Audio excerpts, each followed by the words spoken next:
नमस्कार, आप देख रहे हैं सिटी सेंटर। मैं हूं ताबिश हुसैन। तिहाड़ जेल में बंद दिल्ली के पूर्व डिप्टी सीएम मनीष सिसोदिया को अब ईडी ने गिरफ्तार कर लिया है। ईडी ने शराब घोटाले में 100 करोड़ रुपए की मनी लॉन्ड्रिंग के मामले में यह गिरफ्तारी की है और अब शुक्रवार को उन्हें कोर्ट में पेश किया जाएगा। ईडी की टीम ने मनीष सिसोदिया से 8 घंटे तक पूछताछ करने के बाद उन्हें गिरफ्तार किया और ईडी के सूत्रों के मुताबिक गुरुवार को मनीष सिसोदिया से के कविता की भूमिका और 100 करोड़ की रिश्वत को लेकर सवाल किए गए थे। ईडी के सूत्रों के मुताबिक सवालों का संतोषजनक जवाब न देने पर उनकी गिरफ्तारी की गई है।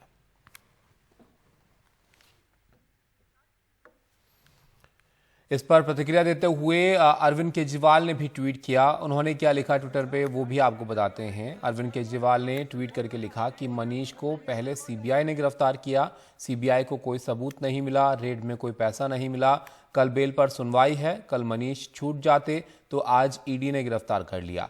इनका एक ही मकसद है, मनीष को हर हालत में अंदर रखना, रोज नए फर्जी मामले बनाकर। जनता देख रही है, जनता जवाब देगी।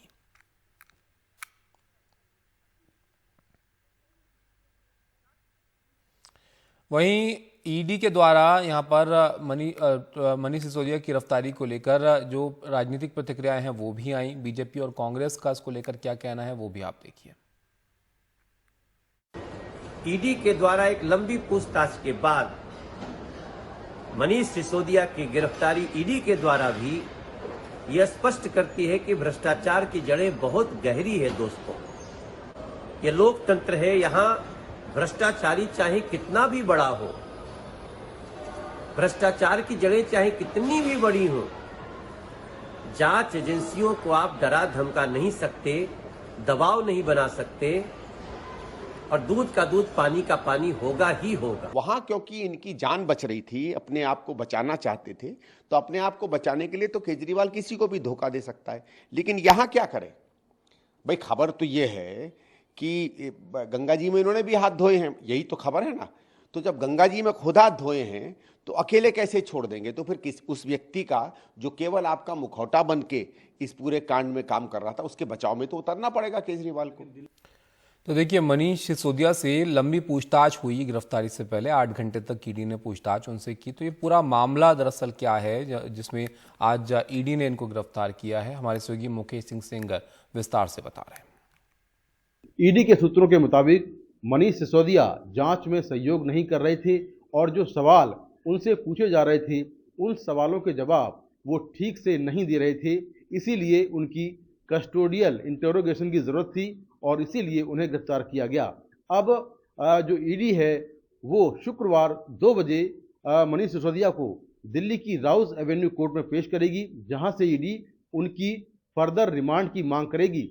हालांकि कल ही मनीष सिसोदिया की जमानत पर सुनवाई है, तो देखना होगा कि कल कोर्ट में क्या कुछ होता है। लेकिन जो ईडी है जो इस केस में आर्थिक पहलू यानी मनी लॉन्ड्रिंग की जांच कर रही है, उसका कहना यह है कि अब तक जो मनीष सिसोदिया से पूछताछ हुई है उसके बेसिस पर कई बातें सामने आई हैं और इस केस में अब तक कुल 11 आरोपी पहले गिरफ्तार हुए थे और अब मनीष सिसोदिया 12वें आरोपी हैं जिन्हें गिरफ्तार किया गया है।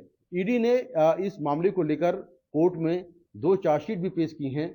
हालांकि किसी भी चार्जशीट में मनीष सिसोदिया आरोपी नहीं है, उनका नाम जरूर था लेकिन वो आरोपी के तौर पर नहीं थे। अब उन्हें गिरफ्तार करने के बाद बहुत जल्दी ही ईडी इस मामले में एक चार्जशीट पेश करेगी। वहीं ईडी का यह भी दावा है कि जब आबकारी पॉलिसी बन रही थी उस दौरान मनीष सिसोदिया ने 7 बार अपने मोबाइल फ़ोन बदले या सिम कार्ड बदले और ये जो सिम कार्ड या मोबाइल फ़ोन हैं ये उनके पीए देवेंद्र शर्मा ने लिए थे। ये भी ईडी का दावा है कि जो मनीष सिसोदिया के पूर्व सचिव हैं सी अरविंद, उनका स्टेटमेंट रिकॉर्ड किया गया। उन्होंने अपने बयान में कहा कि जो ड्राफ्ट आबकारी पॉलिसी बनी थी उसमें जो शराब कारोबारी हैं उनको 15% कमीशन देने की बात कही गई थी, लेकिन जो मूल आबकारी पॉलिसी थी उसमें केवल 5% कमीशन था। तो जो ड्राफ्ट आबकारी पॉलिसी में जो कमीशन की बात है उसको कहां से बढ़ा दिया गया, ये बड़ा सवाल खड़ा करता है। मनीष सिसोदिया ने जेल से देश के नाम एक पत्र भी लिखा है। सिसोदिया ने चिट्ठी में लिखा है कि बीजेपी लोगों को जेल में डालने की राजनीति कर रही है, हम बच्चों को पढ़ाने की राजनीति कर रहे हैं। जेल भेजना आसान है, बच्चों को पढ़ाना मुश्किल। राष्ट्र शिक्षा से आगे बढ़ेगा, जेल भेजने से नहीं।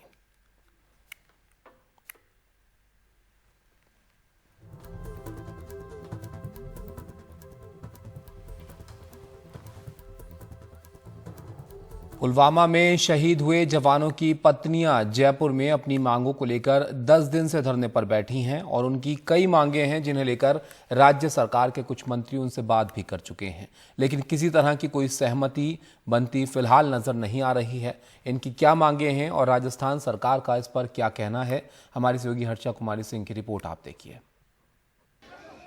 मुख्यमंत्री निवास की तरफ जा रहे पुलवामा शहीद की पत्नियों को पुलिस ने आगे बढ़ने से रोका। 10 दिन से धरने पे बैठी ये महिलाएं मांग कर रही हैं कि उनके देवर को सरकारी नौकरी मिले, गांव में विद्यालय शहीद के नाम हो और एक जगह मांग है कि घर के सामने सड़क चौड़ी हो।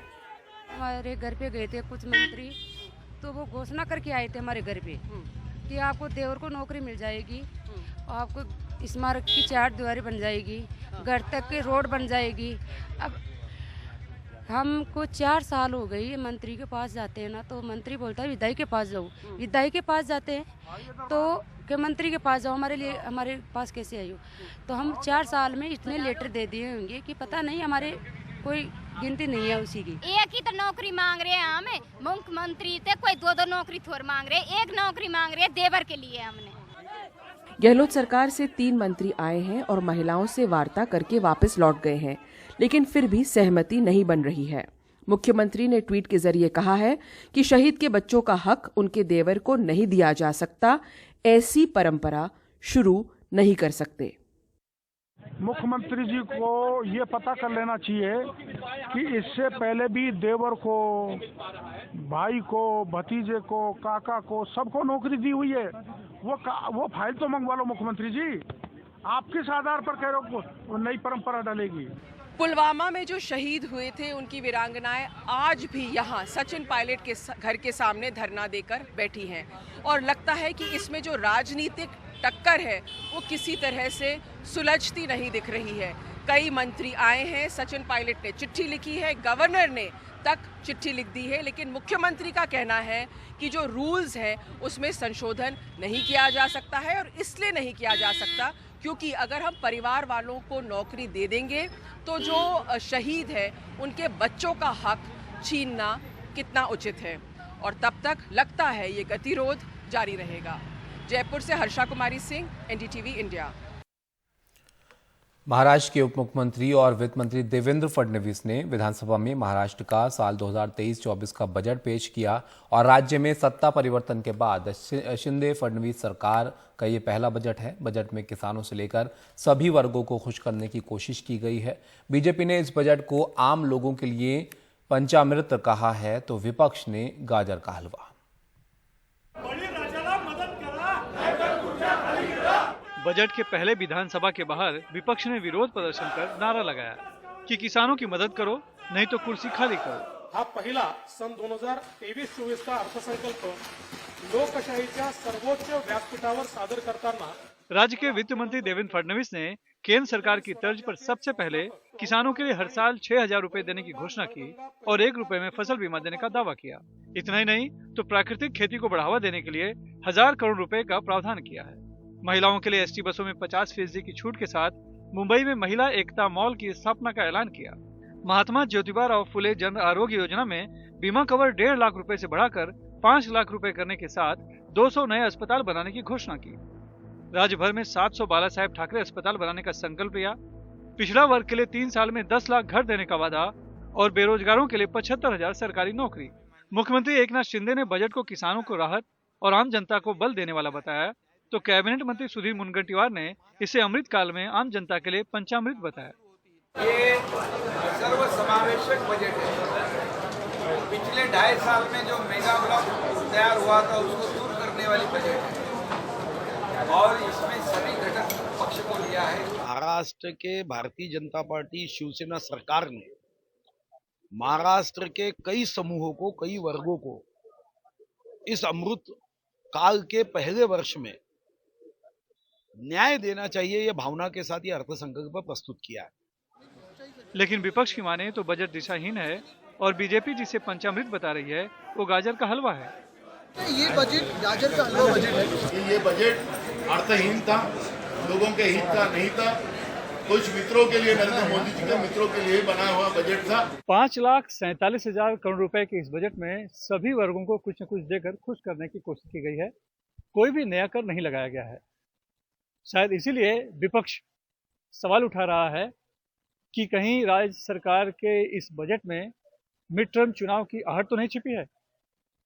मुंबई से cameraman Praveen Rohit Sunil Singh, NDTV India के लिए।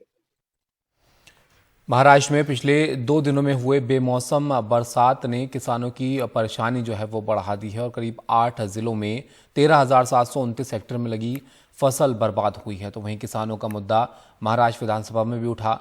सोहित मिश्रा की रिपोर्ट आप देखिए। नासिक जिले के किसान बापू साहेब मेधने की 5 एकड़ जमीन में अंगूर की फसल तैयार होने से ठीक पहले बेमौसम बारिश ने सब चौपट कर दिया। वो अकेले नहीं हैं। नासिक के किसान पहले ही प्याज के दाम नहीं मिलने से परेशान हैं। ऐसे में अब बारिश के कारण खराब फसल के बाद देवला तहसील में मालवाड़ी के लोगों ने अब पूरे गांव को ही बेचकर यहां से जाने का निर्णय किया है। बारिश होने के कारण तो हमारा 75% तो अभी लगे नुकसान हो गए। इसके कारण बाग क्रैकिंग हो गए, उसको कोई भाव नहीं मिलता। एकड़ में कम से कम 2.5 लाख तो खर्चा आ जाता है। अभी तो 2.5 लाख मिल भी नहीं रहा है। बँकेचे कर्ज पण फिटत नसल्यामुळे प्याज के भाव ना मिलने, बैंक का कर्जा, व्यापारियों से होने वाला नुकसान और किसान की आर्थिक स्थिति खराब होने के कारण आज हम सारे गांव वालों ने मिलकर हमारा गांव बेचने का निर्णय लिया है। सरकार हमें कहीं दूसरी जगह पुनर्स्थापित करे, ऐसी हमारी मांग है। सरकारने आम्हाला स्थलांतरित करून द्यावं। किसानों की परेशानी को देखते हुए विपक्ष ने बजट सत्र के दौरान बुधवार सुबह राज्य सरकार के खिलाफ प्रदर्शन कर किसानों को जल्द से जल्द राहत देने की मांग की। विपक्ष का मानना है कि सरकार की ओर से अब तक किसानों के लिए कोई कदम नहीं उठाया गया है। महाराष्ट्र की सरकार आज भी मौज मस्ती में है और उस सरकार का विरोध हमने किया है। किसानों को न्याय देकर ही हम लोग शांत बैठेंगे। ये भूमिका हमारी महाविकास आघाड़ी की है। विधानसभा के अंदर ये मुद्दा उठने के बाद सरकार ने जल्द से जल्द राहत देने की बात कही। तात्काळ माहिती शासनाने मागवली आहे। सरकार ने किसानों को होने वाले नुकसान की जानकारी मांगी है। अब तक 8 जिलों में 13,729 हेक्टेयर जमीन पर नुकसान हुआ है। इन सभी जगहों पर जल्द से जल्द मदद की जाएगी। सरकार की ओर से प्याज को आर्थिक सहायता नहीं मिलने से किसान पहले से ही नाराज थे। ऐसे में हुई बेमौसम बारिश ने किसानों की परेशानी बढ़ा दी है। सरकार जल्द मदद करने का आश्वासन तो दे रही है, लेकिन यह मदद कितना होगा और कब दिया जाएगा, इसे लेकर अब तक कोई जवाब नहीं दिया गया है।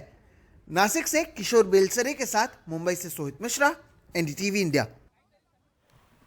जम्मू में कई लोगों को पुलिस ने हिरासत में लिया और क्योंकि वो सरकारी भर्तियों में निष्पक्षता की मांग को लेकर प्रदर्शन यहां पर कर रहे थे। दरअसल एक ब्लैकलिस्ट हो चुकी कंपनी पुलिस समेत दूसरे जो सरकारी महकमे हैं उनकी बहाली के इम्तिहान करा रही है। ये विरोध इसी ब्लैकलिस्टेड कंपनी को लेकर है। नजीर मसूदी की रिपोर्ट आप देखिए।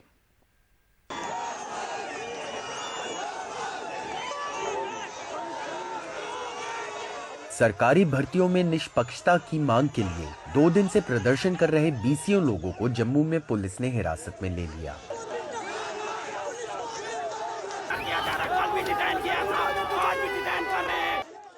जम्मू कश्मीर में विरोध प्रदर्शन इसलिए हो रहे हैं क्योंकि पुलिस समेत दूसरे सरकारी महकमों की बहाली के इम्तिहान एक ऐसी कंपनी करवा रही है जो ब्लैकलिस्ट की जा चुकी है। लेकिन इन विरोध प्रदर्शनों के बावजूद जम्मू कश्मीर सेवा चयन बोर्ड उसी एजेंसी के जरिए इम्तिहान करवाने के फैसले पर कायम है। JKSSB विभिन्न पदों के लिए 16 मार्च 2023 से 5 अप्रैल 2023 के बीच केंद्र शासित राज्य जम्मू कश्मीर के विभिन्न परीक्षा केंद्रों में एक कंप्यूटर आधारित लिखित परीक्षा करवा रहा है। विवादित कंपनी एप्टेक को कई राज्य ब्लैकलिस्ट कर चुके हैं। और दिल्ली हाईकोर्ट तो परीक्षा में धोखाधड़ी और जालसाजी के लिए उस पर जुर्माना भी लगा चुका है। दिसंबर में जम्मू कश्मीर अदालत ने भी एजेंसी को दोषी करार देते हुए इसके इम्तिहान करवाने पर पाबंदी लगा दी थी, लेकिन जम्मू कश्मीर प्रशासन ने हाईकोर्ट की खंडपीठ में इस फैसले को चुनौती दी। प्रदर्शनकारियों का कहना है कि वो अपना विरोध जारी रखेंगे और सरकार से सवाल करते हैं कि ये परीक्षाएं ऐसी एजेंसी को क्यों नहीं सौंपी जाती जिसका रिकॉर्ड साफ हो। कल वुमेन्स डे था ना सर, वुमेन्स डे पे हमने डंडे खाए हैं। एलजी साहब से मुलाकात हुई? एलजी साहब के टाइम का है सर, उनके पास हमारे पास टाइम है, उनके लिए हमारे पास टाइम नहीं है। मतलब जम्मू कश्मीर का यूथ, इन्होंने बोला था यूटी बनेगी तो ये होगा वो होगा, क्या होगा सर? 3 साल से बैठे हुए हैं, एक एग्जाम इनसे ढंग से नहीं हो पा रहा है। सभी सियासी दलों ने एक दागी एजेंसी से परीक्षा करवाने पर राज्य के प्रशासन को आड़े हाथों लिया है। उनका इल्जाम है कि सरकार जम्मू कश्मीर के नौजवानों का भविष्य बिगाड़ने पर तुली है।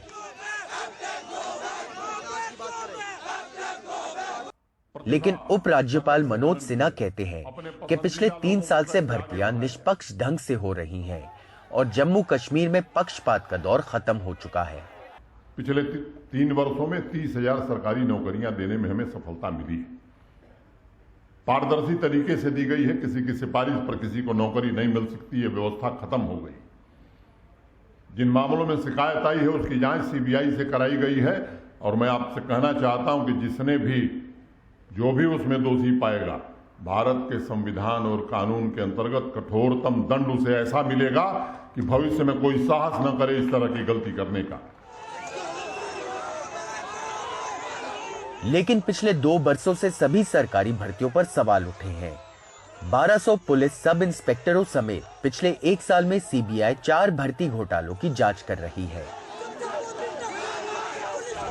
भर्तियों के मामले में जम्मू कश्मीर एलजी प्रशासन की एतबारियत पर सवालिया खड़ा हुआ है। ये फैसला किसने लिया कि एक ब्लैक लिस्टेड एजेंसी को यहाँ एग्ज़ाम लेने का कॉन्ट्रैक्ट दिया जाएगा और युवाओं की आवाज़ सुनने के बजाय प्रशासन क्यों एक ब्लैक लिस्टेड एजेंसी का दिफा कर रहे हैं। श्रीनगर से नज़ीर मसूदी, NDTV।